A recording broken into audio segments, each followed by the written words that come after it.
6 BCE. You're a Roman father. Your family is respected, wealthy, connected to the right names, the right circles, the right power. You've done exactly what a man like you is expected to do. You've arranged a perfect marriage for your daughter. She's 16, maybe 17. Beautiful, educated, raised carefully to reflect every Roman ideal, virtue, obedience, restraint. She knows how to lower her eyes when spoken to. She knows when to remain silent. She knows her future is not hers to choose. The wedding is flawless. The ceremony unfolds without error. The feast is extravagant. Guests laugh. Wine pours freely. Music fills the air. This is what success looks like in Rome. Your daughter smiles because she has been taught that smiling is part of her duty. Then comes the final ritual, the one no one discusses openly, the one never described in detail. As she's led away, she turns back just once. Her eyes find yours. There's confusion in them, fear, a question she doesn't yet know how to form. You look away, not because you don't love her, but because you know exactly what's about to happen, and you know you cannot stop it. This is the ritual Rome buried so deeply that historians are still reconstructing it centuries later. What I'm about to tell you is not myth, it's not rumor, it's documented practice, and it exposes a brutal intersection of religion, law, and power that forces us to rethink what ancient Rome really was. Here's what we know for certain. Between roughly 300 BCE and 200 CE, Roman marriage law included a provision that appears again and again in legal texts, referenced, enforced, but almost never explained. Later medieval writers would call it ius primae noctis. In Rome, it had another name, ditus devorum, an offering to the gods. And now listen carefully to what Roman fathers never told their daughters. Marriage in Roman law was not a partnership. It was a transfer of ownership. A woman moved from the authority of her father to the authority of her husband. This transfer was called manus. But before that transfer could be finalized, before a woman could legally become a wife, she had to be purified. That is the exact word used in Roman legal language. Purificar. Purified. Rome's foundational legal code, the 12 Tables, contains a short but devastating clause. It states that no bride of proper Roman lineage may enter marriage without purification by the appointed guardians of divine will. That's how the priests were described. Guardians of divine will. Specifically, the sacerdotes Bonae Dei, priests of the good goddess, a fertility cult deeply woven into Roman religious life. And this is where everything turns dark. Roman religion was transactional. You gave something to the gods, and the gods gave something back. Grain for fertility, wine for victory, animals for protection. A clean, brutal exchange. But in the case of marriage, the offering wasn't livestock. It wasn't wine. It was the bride herself. Think about that. You're 16 years old. You've been trained your entire life to obey. You know your duty. You know your place. But no one told you this part. No one explained that before you belong to your husband, you belong to the gods. And the gods demand proof. The law refuses to explain what that proof looks like. Archaeology does. Across Rome, beneath major temples, researchers have uncovered purpose-built underground chambers. These are not burial crypts. They aren't storage rooms. They aren't accidental spaces. They are something else entirely. Stone beds carved directly from solid rock. Channels cut into the floor for liquid drainage. Doors engineered to lock only from the outside. In 2003, Excavations beneath the temple of Bona Dea on the Aventine Hill uncovered one of these chambers fully intact. What archaeologists found inside changed everything. The walls weren't covered in prayers, not hymns, not invocations to the gods. They were covered in names, hundreds of names, all female, each paired with a date. Those dates align precisely with known Roman wedding celebrations from the same periods. British archaeologist Catherine Johns spent 3 years documenting the inscriptions. Her 27-page report concluded, "These appear to be records of women who underwent a ritual process in this space." She added that while the ritual itself was not explicitly described, the contextual evidence strongly suggested a direct connection to marriage rites. Not explicitly described is academic language for something very specific. We know exactly what happened here. We just don't like saying it out loud. So I'll say it plainly. This was where priests claimed the right to consummate the marriage before the husband. The process followed a strict pattern. After the public ceremony, after the feast, after the laughter faded and the music stopped, the bride was escorted to the temple, not by her husband. He was not allowed to accompany her. Instead, she was led by female attendants, older women, women who had already endured the same ritual.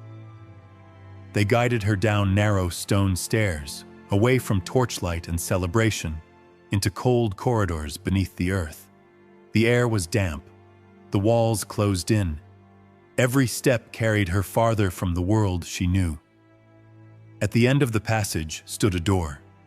Behind it waited a priest, or several. The sources disagree on the number. Much of the written testimony survives only in fragments, because later generations worked very hard to destroy it. The playwright Plautus, writing around 205 BCE, referenced the practice in a comedy that was later heavily censored. Only pieces remain. In one surviving fragment, a character says, "The gods take their portion before any man. That is the law. It has always been the law." Another character asks, "And the bride? What does she receive?" The reply, "The blessing of purification, if she survives it." That line was removed in later copies. The philosopher Lucretius addressed the ritual even more directly in the 1st century BCE. Medieval monks attempted to erase the passage entirely. We only have it today because a single manuscript survived, rediscovered in 1417. Lucretius wrote, "The rites of Bona are called sacred, but they are terror. What the priest claims to offer the gods, he takes for himself, and the law shields this theft with the word divine." Read that again. The law shields this theft with the word divine. Now understand how this system worked. You are a Roman father. You know this ritual exists. You know your daughter will endure it. But you cannot refuse, because it isn't called violence. It's called religion. It isn't assault. It's purification. It isn't a crime. It's divine law. The system is perfectly insulated against resistance. The priests claim holiness. The law enforces silence. Society calls it tradition. And the girls disappear into chambers beneath the temples. What makes this practice so difficult to reconstruct isn't a lack of evidence. It's the silence that was engineered around it. Roman women who survived the ritual were not merely discouraged from speaking, they were legally forbidden. In 169 BCE, the Lex Vaconia introduced strict provisions regarding religious secrecy. Any woman who revealed the mysteries of sacred rites could be charged with impietas. The penalties were severe: exile, loss of property, in some cases, death. This is why the historical record looks the way it does. The victims were silenced by law. The perpetrators cloaked their actions in holiness.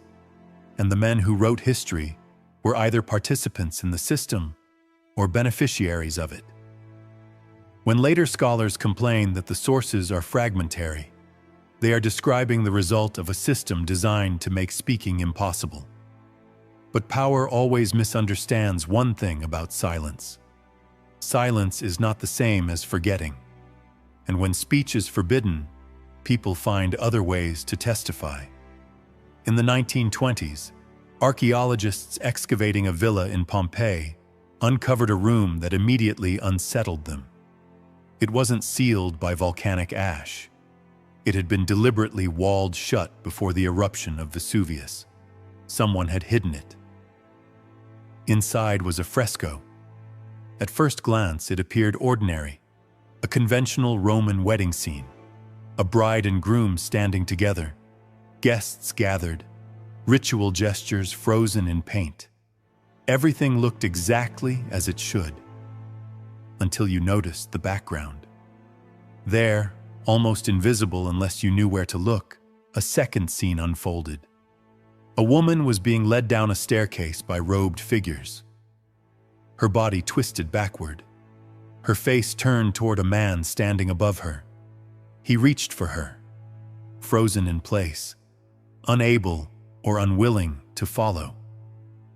The painter had given extraordinary attention to her expression, more care than the bride in the foreground. Fear, confusion, betrayal.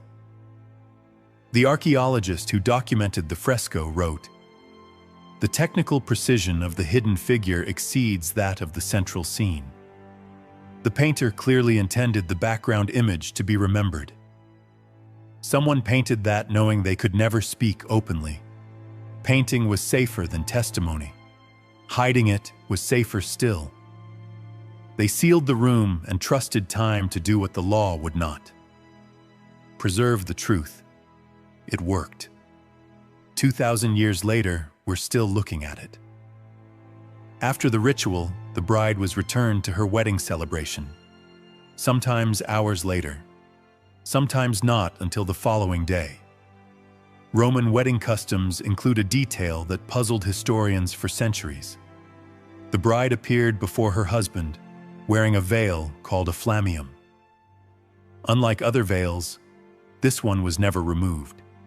Not during the ceremony, not during the consummation of the marriage. For a long time, scholars insisted this was about modesty, about Roman virtue, proper behavior. That explanation collapses when you read Roman medical texts from the same period. The physician Soranus, writing in the 2nd century CE, casually notes in a gynecological treatise that many brides showed signs of recent injury on their wedding night. He offers practical medical advice, then adds a remark that changes everything. The veil, he writes, serves a dual purpose. It preserves modesty, and it prevents the husband from observing evidence of the purification ritual, which might provoke inappropriate questions. Prevents the husband from observing evidence. Read that again. The veil was not about virtue, it was about concealment.